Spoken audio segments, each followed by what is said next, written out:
ராம ராம ராம ராம ராம ராம ராம ராம சத்குரு மகாராஜ் கி ஜெய். கார்த்திக் பாகவதர் சொல்லுவோம். இவர் 1999-98 சேலையூர் ராதாகிருஷ்ணன் சேலையூர் ராதாகிருஷ்ணர் கோவில்ல பரிச்சயம். அப்பலேருந்து கார்த்திக் பாகவதர் ரொம்ப பரிச்சயம். அவர் ஆத்ம பந்துவா தான் இருக்கார். இப்போ ராமநாமம் மட்டும் சொன்னா போதும் அப்படின்னு இல்லாம நம்ம கடமைகளும் இருக்கே, அதனால அது மட்டும் பண்ணா போதுமானு அவர் தெளிவுபடுத்துவார். ராதே கிருஷ்ணா.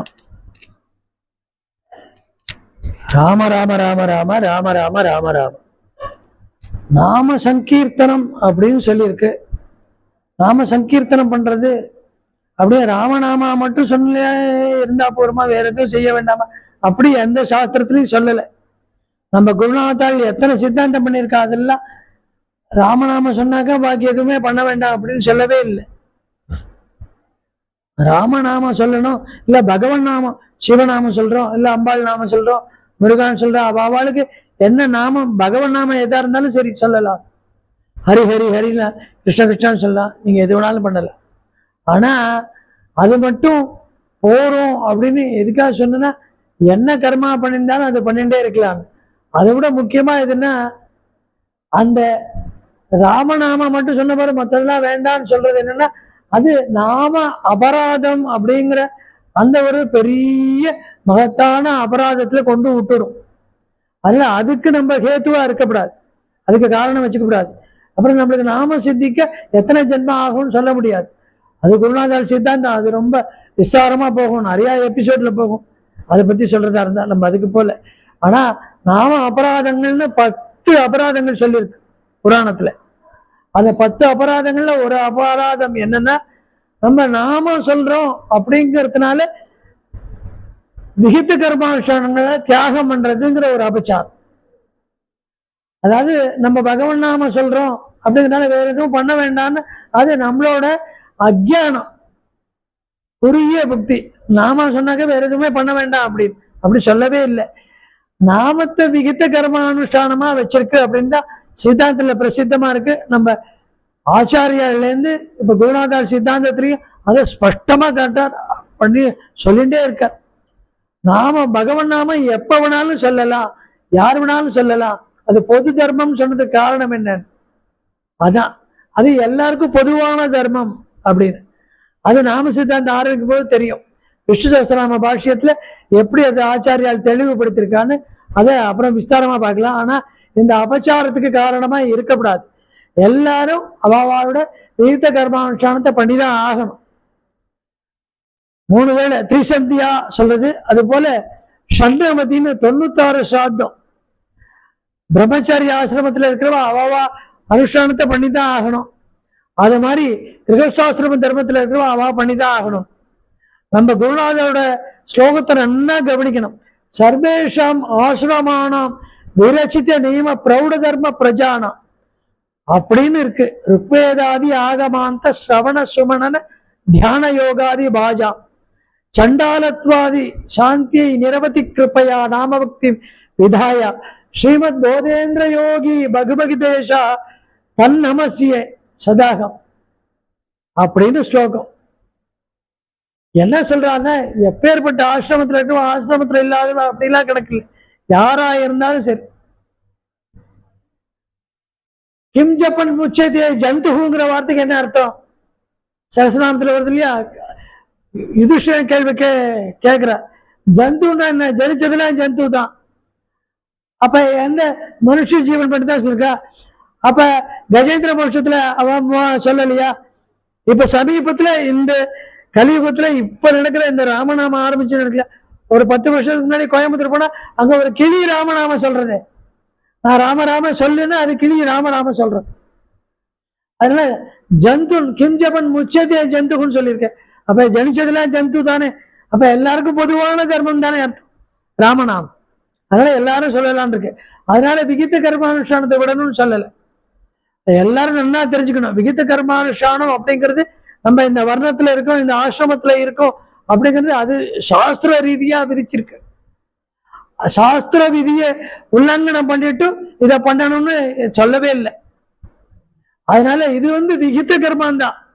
அதான் நல்லா இந்த ஸ்லோகத்தை கவனிக்கணும். விஷ்ணோர் கானஞ்ச நிருத்தஞ்ச நடனஞ்ச விசேஷதக பிரம்மன் பிராமண ஜாதினா கர்த்தவியம் நித்திய கர்மவத்துன்னு ஸ்லோகம் இருக்கு. அது எப்படின்னா, பிரம்மன் பிரம்மதேவனை பார்த்து யார் கூப்பிடுறா? நாரத மகர்ஷி கூப்பிடுறார், அப்பாதான். அதனால பிரம்மதேவனேங்களா பிரம்மன் என்ன அர்த்தம்? விஷ்ணோர் கான விஷ்ணோஹோ கானஞ்ச நிருத்தஞ்ச நடனஞ்ச, விஷ்ணுவை பத்தி பாட்டு பாடுறது இதெல்லாம் நாம சங்கீர்த்தனத்துக்கு அங்கமா அப்படின்னு தெரிஞ்சுக்கணும். ஏன்னா விகித கர்மானுஷ்டானமா சொல்லி இருக்கிறதால அந்த பூர்வ ஸ்லோகத்துல இது அர்த்த ஸ்பஷ்டமா இருக்கு.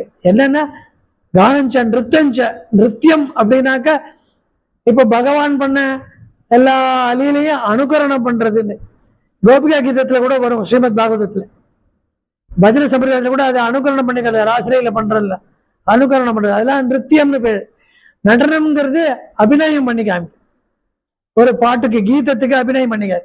விஷ்ணு கானஞ்ச நிருத்தஞ்ச நடனஞ்ச விசேஷதா, ரொம்ப விசேஷமானது. என்னன்னா நாம சங்கீர்த்தனத்துக்கு அங்கமா அப்படி அர்த்தம். அதுவே நாம சங்கீர்த்தனம் இல்லை, நல்லா தெரிஞ்சுக்கணும்.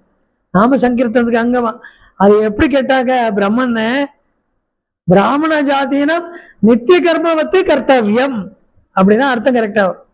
பிரம்மதேவா பிராமண ஜாதியினருக்கு, பிராமண ஜாதியினம்னா அப்படி அர்த்தம். பிராமண ஜாதியினம் நித்திய கர்மவத்து கர்த்தவியம், நித்திய கர்மானுஷ்டானம். ஒருவேளை சந்தியாவந்தனம் பண்ணாத இருக்க முடியுமா? 3 வேளை சந்தியாவந்தனத்துல 2 வேளை, ஒரு வேளை சந்தியாவந்தனமாக பண்ணணும்னு இருக்கு. 3 நாளைக்கு 3 வேளை சந்தியாவந்தனம் விட்டா அவளுக்கு மறுபடியும் பூனல் போட்டு பிரம்மோபதேசம் பண்ணி ஆகணும்னு சாஸ்திரம் சொல்றோம். இப்படிலாம் இருக்கு. அதனால ஒரு நாளைக்கு ஒரு வேளையாவது அட்லீஸ்ட் சந்தியாவந்தனம் பண்ணா அவ பிராமணாலா இருக்கிறதுக்கு அருகதை இருக்கு.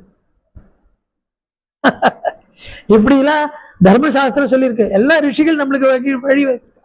அதை வச்சுட்டு நீ என்ன பண்ணணும், நித்திய கர்மானுஷ்டானமா வச்சுக்கணும்.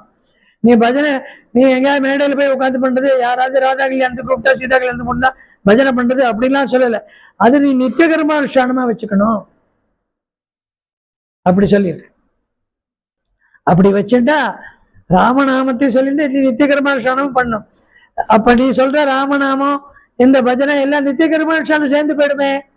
என்ன அழகா சித்தாந்தம் பண்ணியிருக்கா. இந்த புராண ஸ்லோகம் எவ்வளவு பிரமாணமா இருக்கு. நாரதர் எப்படி சொல்லியிருக்கா, அழகா தானே சொல்லியிருக்கா, சாஸ்திரத்தை முடிச்சிருக்க. இப்ப சமீபத்துல புதுக்கோட்டை கோபாலகிருஷ்ண பாகவத சுவாமிகள் இருந்தார். அவர் எப்படி இருந்தார், ஒரு நாளைக்கு 1,08,000 ராமநாம ஜபம் முடிக்காம உஞ்சவர்த்தி கிளம்ப மாட்டார். இத்தனைக்கும் ராத்திரி பூரா திவ்யநாமம் பண்ணி டோலோசவம் பண்ணி அத்தனையும் முடிச்சுட்டு, அதனால சுதர்மானுஷ்டானத்தையும் விட்டதில்லை. விகித கர்மானுஷ்டானம் அது நம்ம வைதீக கர்மா மட்டும்தான், அது மட்டும்தான் விகித கர்மானுஷ்டானம். இந்த நாம சங்கீர்த்தன விகித கர்மானுஷ்டானம்னு நினைக்கல. அதனாலதான் இந்த விபரீதெல்லாம் இப்ப வந்திருக்கு. இதையும் விகித கர்மானுஷ்டானம் அதுதான் பூர்வகி பூர்வ தரம்ங்கிறத நான் அடிச்சுக்கிறேன். அதுக்குதான் கீதாலேருந்து அந்த பாகவத சுவாமி இப்ப சமீபத்து காலத்துல இருந்து காமிச்சிருக்காரு. ஏன்னு புரிஞ்சுக்கல, புரிஞ்சுக்கணும். அதனால நம்ம நாம சொல்றதுனால எல்லாத்தையும் தியாகம் பண்ணலான்னு அந்த ஒரு முடிவுக்கு வரக்கூடாது. அது ரொம்ப ரொம்ப முட்டாள்தனமான முடிவு. அது பண்ணவே கூடாது. சாஸ்திர விரோதம், சாஸ்திர விரோதமானது. தஸ்மா சாஸ்திரம் பிரமாணம் காரியா காரியா வியவஸ்திதம்.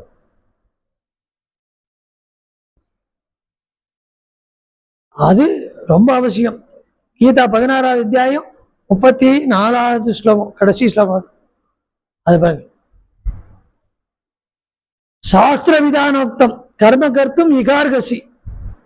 சாஸ்திர விதான, சாஸ்திரத்துல சொன்னபடி நீ பண்ணியாகும். சாஸ்திரத்தை உல்லங்கனம் பண்ணிட்டு நீ வேற எது விதி மீறி பண்ணக்கூடாது அப்படின்னு கீதா வாக்கியம், பகவானோட வாக்கியம் இருக்கு. அதுல என்ன ஞாபகம் வச்சுக்கணும், நம்ம பெரியவாள்னா சாஸ்திரத்தை அனுஷ்டிச்சுதான் எல்லாமே பண்ணியிருக்கா. பஜனைக்காக என்ன விட்டா, ஒன்னும் விடல. கிரகசாசிரம தர்மத்திலேயே இருந்தா, கிரகசாசிரம தர்மத்தையும் விடல. என்னத்தை விட்டா, எதையுமே விடல.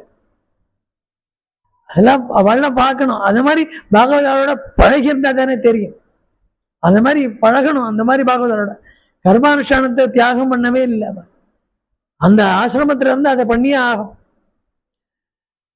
அந்த ஆசிரம தர்மத்தையே பரம பவித்திரமாக்குறதுக்காக இதை மோட்ச சாதனமா, அது விகித கர்மம் மோட்ச சாதனம் ஆயிடும். நம்ம பண்ற கர்மா இல்லாம பலிச்சுடுறது அப்படிங்கிறது தான் இது வச்சிருக்கு. அதனால இது விகித கர்மானுஷ்டானமா முதல்ல வச்சுட்டாங்க, இந்த பிரச்சனை எல்லாம் வரவே வராது. அதனால நித்திய கர்மானுஷ்டானம்னு வச்சுக்கணும், இது ரொம்ப அவசியம். அதான் இந்த நாம சங்கீர்த்தனத்துக்கு நம்ம பண்ற பெரிய பெரிய பெரிய அதை புரிஞ்சுட்டு பண்றதுன்னு அர்த்தம். அதுதான் நம்ம குருநாதால் சித்தாந்தத்துல ரொம்ப விஸ்தாரமா சொல்லியிருப்பார். அது அவசியம் தெரிஞ்சுக்கணும். நாம சங்கீர்த்தனம் பண்ணினா கர்மா பண்ண வேண்டாம் அப்படிங்கிற அந்த முடிவுக்கு யாரும் தயவு பண்ணி போக வேண்டாம். எல்லாரும் நாம சொல்றதுல ருச்சி இருக்கிறவாளெல்லாம் நான் நமஸ்காரம் பண்ணி கேட்டுக்கிறேன். இதை விட வேற ஒன்றும் சொல்லவில்லை. எல்லாம் குருநாதால் அப்படி நம்மளுக்கு ஊட்டி விட்டுருக்கார், அதனால தோன்றது. அப்படி ஊட்டி விட்டு பண்ணிட்டு இருக்கார். அந்த மாதிரி ஒரு வைபவத்துல அவரை மீறி எதுவும் பண்ண முடியாது. அதனால அவர் சொல்லுங்க, அதனால விகித கர்மானுஷ்டானம் அது அவசியம் பண்ணியே ஆகும். அப்படிங்க. ராம ராம ராம ராம ராம ராம ராம.